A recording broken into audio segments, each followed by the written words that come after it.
ایک دفعہ تمام صحابہ آپ صلی اللہ علیہ وسلم کی محفل میں بیٹھے تھے اور آپ صلی اللہ علیہ وسلم نے ان سے پوچھا وہ اللہ کی کون سی مخلوق ہے جس کا ایمان سب سے خوبصورت ہے، سب سے زیادہ دل فریب ہے، جس کا ایمان سب سے معصوم ہے؟ تو صحابہ نے کہا کہ یا رسول اللہ، سب سے خوبصورت ایمان تو فرشتوں کا ہے۔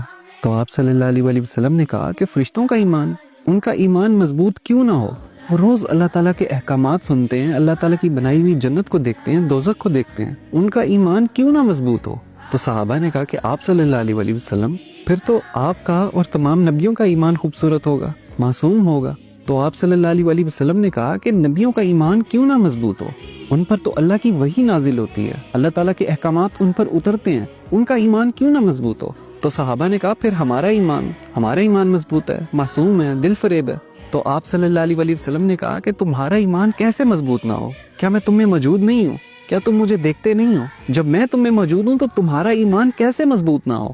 پھر آپ صلی اللہ علیہ وسلم نے بتایا کہ سب سے مضبوط اور سب سے دل فریب ایمان ان لوگوں کا ہے جنہوں نے مجھے نہیں دیکھا، جنہوں نے اللہ کے احکامات کو مجھ پہ اترتے ہوئے نہیں دیکھا، لیکن پھر بھی جب ان کے سامنے کوئی اللہ کی آیتیں پڑھتا ہے تو ان کے دل ڈر جاتے ہیں، اللہ کے خوف سے وہ ڈر جاتے ہیں۔ اور آپ صلی اللہ علیہ وسلم نے ساتھ ہی فرمایا کہ اگر تم صحابہ 10 میں سے 9 چیزوں کو مضبوطی سے تھام کے رکھو اور کسی ایک چیز کو چھوڑ دو تو تمہارے لیے آخرت کا حساب بہت مشکل ہو جائے گا، بہت سخت ہو جائے گا۔ لیکن اگر میری آنے والی امت 10 میں سے 9 چیزوں کو چھوڑ دے اور کسی ایک چیز کو مضبوطی سے تھام کے رکھے تو اس کے لیے حساب کتاب آسان ہو جائے گا، اس کی آخرت آسان ہو جائے گی۔